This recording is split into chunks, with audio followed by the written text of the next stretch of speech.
Welcome to Aadya media. Telangana రాష్ట్రంలో అత్యంత ప్రతిష్టాత్మకంగా మునుగోడు ఉప ఎన్నిక జరుగుతుంది. ఈ మునుగోడులో అధికార పార్టీ టీఆర్ఎస్, బీజేపీ అదేవిధంగా కాంగ్రెస్ పోటాపోటీగా వారి యొక్క ప్రచార పర్వాన్ని కొనసాగిస్తున్నారు. ఈ నేపథ్యంలో మునుగోడులో ప్రధానంగా ప్రస్తుతం పార్టీ గుర్తులపైన కొంత రచ్చ మొదలైంది. కారు గుర్తును పోలిన గుర్తులు స్వతంత్ర అభ్యర్థులు ఎంచుకోవడం టీఆర్ఎస్ పార్టీకి ఇబ్బందిగా మారింది. రోటీ రోలర్, తర్వాత ఓడ గుర్తు, సబ్బు పెట్టే, టీవీ లాంటివి. ఇంకొక అంశం ఏంటంటే అక్కడ బీజేపీ నుండి నించున్న రాజగోపాల్ రెడ్డి ఫైనాన్షియల్గా చాలా ఫిట్గా ఉండడం, బీజేపీ నుండి పోటీ చేస్తుండడం, మరొక వైపు రాజగోపాల్ రెడ్డికి సానుభూతి, ఈ అంశాలు కలిసి రావడం, ఇటు ఎన్నికల స్వతంత్ర అభ్యర్థులు ఎంచుకున్న గుర్తులతో టీఆర్ఎస్ కొంత గందరగోళంలో పడింది. అదేవిధంగా రాజగోపాల్ రెడ్డి బీజేపీ నుండి పోటీ చేయడం, రెండు అంశాలు టీఆర్ఎస్కు నిద్ర పట్టకుండా చేస్తున్నాయి. ప్రస్తుతం ఈ అంశంపైన మనతో మాట్లాడడానికి senior political analyst Ajay Kumar గారు మనతో ఉన్నారు. సార్ నమస్తే. చెప్పండి సార్, ఈరోజు టీఆర్ఎస్కు ఒక భయం మొదలైంది. మునుగోడులో గెలుస్తామా, ఓడిపోతామా? ముఖ్యంగా రాజగోపాల్ రెడ్డి చాలా ఫైనాన్షియల్గా బాగున్నాడు, ఆయన ఒక పెద్ద కాంట్రాక్టర్. తర్వాత బీజేపీ అధికారంలో ఉంది, అక్కడ వచ్చి సెంట్రల్ గవర్నమెంట్ నుంచి బలగాలు మోహరించడం జరిగింది.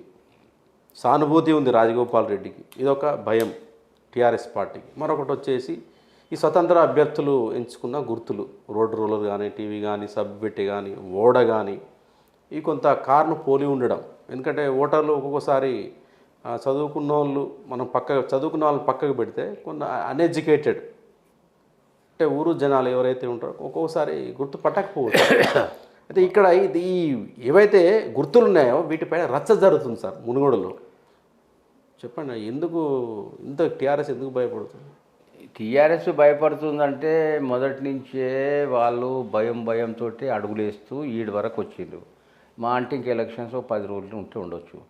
అయితే ఇప్పుడు మీరు అన్నారు ఏంటంటే మన రాజగోపాల్ రెడ్డి దగ్గర ఫైనాన్షియల్ సౌండ్ పార్టీ అని అంటారు. అంతకంటే సౌండ్ పార్టీ కేసీఆర్ కదా. ఆయన ఒక వ్యక్తి కావచ్చు, ఇది ఒక వ్యవస్థనే కదా, ప్రభుత్వమే కదా. ప్రభుత్వమే సార్, అవును. కాబట్టి ఇద్దరు కూడా ఇంచుమించు సమాన దీంట్లో ఉన్నారు. అయితే ఈ రోజు ఉన్నటువంటి పరిస్థితులు ఏదైతే ఉందో మునుగోడులో చాలా బాహాబాహిగా ఫేస్ టు ఫేసు డి అంటే డి అనేటువంటి స్థాయిలో ఉన్నాయి. ఓకే, కానీ మనకి ఇప్పటి వరకు కూడా ఇవాళటి వరకు సరే, రేపు పరిస్థితులు ఎట్లుంటే మనం చెప్పాం. ఎలక్షన్ అంటే ఒక్కో రోజులో ఒక టర్న్ తీసుకుంటుంది ఒక ఇష్యూస్లో. ప్రధానంగా అవరోధం ఎక్కడ జరిగింది అని అంటే బూర నరసయ్య గౌడ్ డ్రాప్ కావడం వల్ల టీఆర్ఎస్ నుంచి ఆ ఎఫెక్ట్ కొద్దిగా పడ్డది టీఆర్ఎస్. ఎస్. దాని తర్వాత ఏదైతుందో కాంగ్రెస్ నుంచి వెళ్ళి కూడా ఒక క్లారిటీ ఏర్పడ్డది ఏంటంటే కాంగ్రెస్ అభ్యర్థి బలైనరాలు, వీళ్ళతో పోటీ పడలేదు, పోటీలో నిలబడలేదు అనేటువంటి ఒక ఇష్యూ, ఒక ఇండికేషన్ అనేది జనంలోకి పోయింది. ఎస్. ఇప్పుడు రంగంలో ఉన్నది ఎవరు? వీళ్ళిద్దరే. అప్పుడు కాంగ్రెస్ ఓట్లు సహజంగా ఓటింగ్ నైజం, ప్రజల యొక్క ఓటరు యొక్క నైజం ఎట్లుంటుంది అంటే ఇద్దరు పోటీ పడుతున్నప్పుడు ఆ ఇద్దరిట్లో గెలుపు ఎవడు గెలుపుస్తాడు అనేటువంటి కోణంలో ఆలోచిస్తారు. అంటే తన ఓటుని వృధా చేసుకోడు అనేటువంటిది ఓటర్ నైజం. కాబట్టి ఇప్పుడు ఒక పిక్చర్ వచ్చింది ఏంటంటే టీఆర్ఎస్ మన కాంగ్రెస్ రాజగోపాల్ రెడ్డికి ప్లస్ పాయింట్స్ ఏంటి? వాళ్ళన్న భువనగిరి ఎంపీ, ఓకే, ఆయన ఉన్నది ఇప్పుడు ప్రెజెంట్గా ఉన్నది కూడా కాంగ్రెస్లో శ్రేణులు అంతర్గత వాళ్ళకు కొంత టచ్ ఇవన్నీ ఉంటాయి. ప్రెజెంట్ ఎమ్మెల్యే ఎవరు? రాజగోపాల్ రెడ్డి. అవును సార్, అవును. మరి ఈ మునుగోడులో ఉన్నటువంటి కాంగ్రెస్ కార్యకర్తలు ఇంచుమించుగా గత కొంతకాలం నుంచి వెళ్ళి వీళ్ళతోటి ఇంటరాక్ట్ అయినటువంటి వాళ్ళే, ఇదే రాజగోపాల్ రెడ్డితో ఇంటరాక్ట్ అయిన వాళ్ళే. కాబట్టి వాళ్ళ దగ్గర రావడమో, పోవడమో, వాళ్ళ పనులు చేయడమో, వాళ్ళతోటి సహకరించడమో, వాళ్ళకు కొంత ఆర్థిక సాయం చేయడం, ఇట్లా రకరకాల కోణాలు జరుగుతూ వచ్చినాయి. ఈరోజు కాంగ్రెస్ పార్టీ అభ్యర్థి స్రవంతి ఎప్పుడైతే కొద్దిగా బ్యాక్ స్టెప్ అంటే బలీనంగా జనం గుర్తించినటువంటి నేపథ్యంలో ఆ ఓటింగ్ అంతా పోలరైజ్ అయ్యే అవకాశాలు ఉంటాయి. చీలిపోతుంది. ఎస్. మరి టీఆర్ఎస్కి ఎందుకు పోవు అని అడగొచ్చు మీరు. టీఆర్ఎస్కి ఎందుకు పోవు అని అంటే ప్రభుత్వం మీద ఇప్పటికి వరకు కూడా ఈ బెల్ట్ అంతా కూడా ఒక పొల్యూటెడ్ ఏరియా, అంటే water polluted area full Munugode అంతా అదే. ఎక్కడ కూడా ఈరోజు ఆ సమస్యకు శాశ్వతమైనటువంటి పరిష్కారం ఇంతవరకు దొరకలే. సరే ఇప్పుడు ఈ ప్రజెంట్లో మునుగోడు ఎలక్షన్స్ నోటిఫికేషన్ పడక ముందు నుంచి వెళ్ళి కూడా పడతాయనే ఉద్దేశంతో ఎక్కడికక్కడ రోడ్లు కానీ అక్కడ చిన్న చిన్న సమస్యలు కానీ స్టార్ట్ అయినాయి. ఎందుకు సార్ మిషన్ భగీరథ పథకం పెట్టేసి ఇంటింటికి నల్ల నీళ్ళు ఇస్తున్నారు కదా మంచి నీ మునుగోడులో మిషన్ భగీరథ ఈ నీళ్ళు ఏవైతుంటాయో అక్కడి నుంచి అందుతున్న సమాచారం ఇప్పటికి కూడా సరిగ్గా లేవు. ఇప్పటికి కూడా సరిగ్గా లేవు.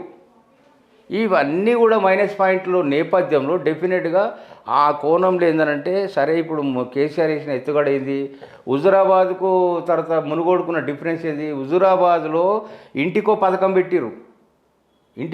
పెట్టిరు కానీ ఆ రోజు ఉన్నటువంటి నెగిటివ్ ఈటల రాజేందర్కి జరిగిన అవమానము తమకు జరిగిన అవమానంగా భావించిన ప్రజలు నువ్వు ఎన్ని పథకాలు పెట్టినా తిరస్కరించారు. కానీ మునుగోడుకు వచ్చేసరికి స్ట్రాటజీ ఏం మార్చిండంటే అక్కడ పథకాలు పెట్టిండు, ఇక్కడ తమ సైన్యాన్ని దింపిండు. ఏది ఎమ్మెల్యేలని మినిస్టర్లు ఎందుకు దింపిండు? రేపొద్దుగాలే జరగబోయే ఎలక్షన్స్లో నీకు టికెట్ కావాలంటే నీ పెర్ఫార్మెన్స్ చూపించాలి ఇక్కడ మునుగోడులో.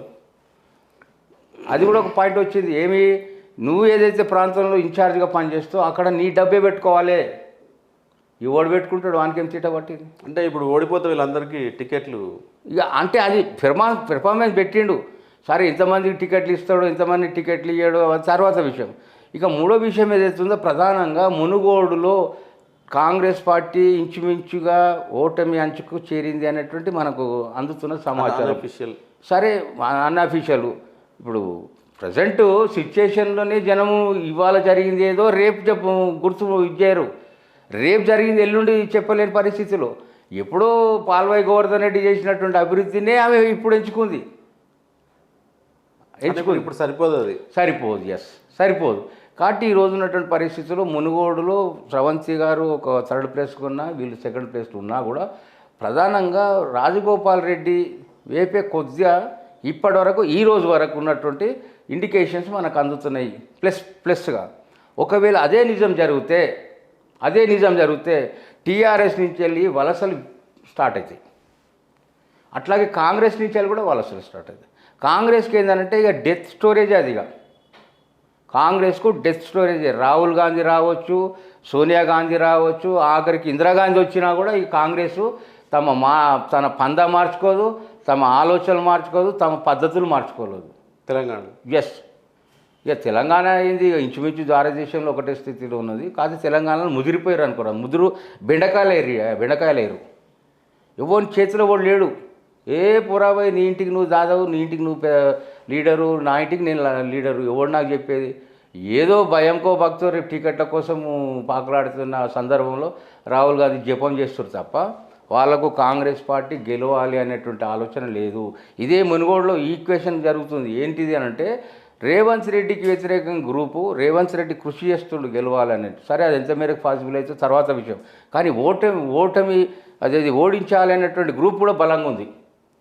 తద్వారా రేవంత్ రెడ్డి యొక్క దీన్ని మైనస్ని ఢిల్లీలో ఏంటంటే అమ్మాయి చూడు ఈయన తోటి కాదు వేస్ట్ అని చెప్పడానికి ఉపయోగపడుతుంది. ఈ రకంగా జరుగుతుంది. ఓడించాల్సిన అవసరం లేదు కాంగ్రెస్ని. కానీ ఈ రోజున్న పరిస్థితుల్లో టీఆర్ఎస్ నుంచి వెళ్ళి మునుగోడు తర్వాత వలసలు విపరీతంగా పెరుగుతాయి.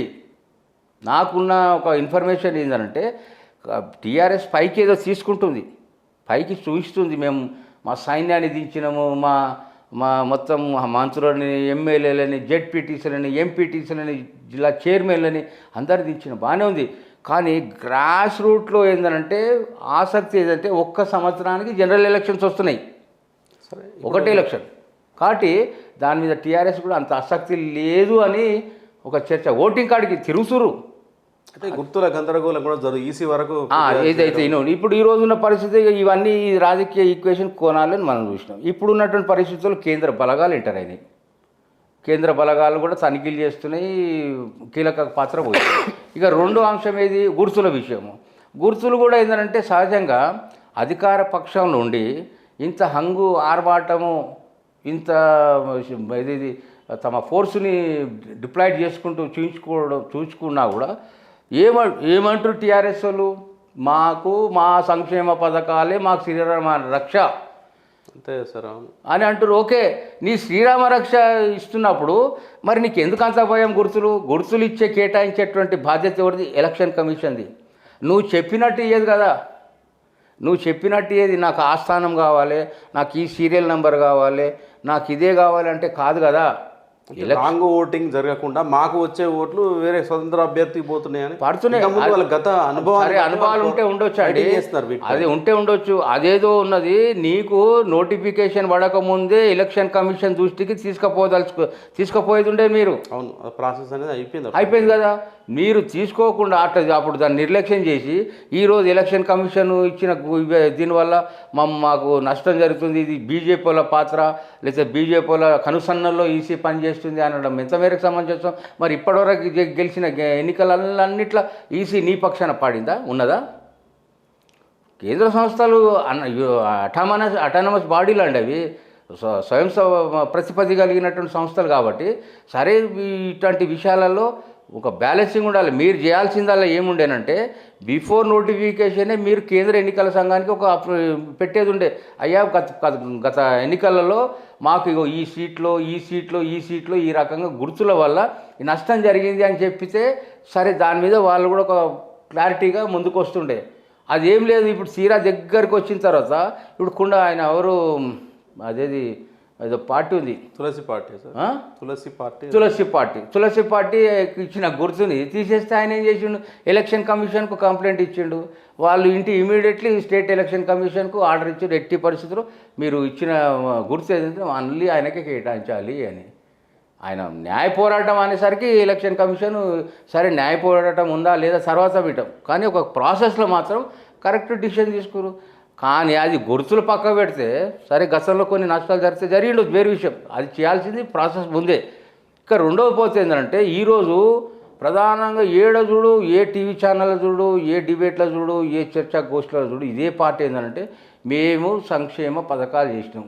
నీ సంక్షేమ పథకాలు ఎంత బూటకం ఉన్నాయి, ఎంత లోపభూయిష్టం ఉన్నాయి అనేటువంటిది రేపొద్దుగా ఎలక్షన్లో తెలుస్తుంది. కాబట్టి ఈ రోజున్న పరిస్థితిలో ఉన్న పరిస్థితిని సహజంగా గౌరవప్రదంగా అంగీకరించాలి, దాన్ని ఆమోదించాలి. ఇది ఒక ప్రజాస్వామ్యంలో అంతర్భాగం. ఇక లేకపోతే నేను కోరినట్టే నువ్వు చేయాలి అని అంటే మరి అది ప్రజాస్వామ్యం కాదు కదా. అంతే కదా సార్. అవును. కాబట్టి ప్రభుత్వము ఆ రకంగా ఆలోచించాలి అని ఆలోచిస్తుందని మనం కోరుకుందాం.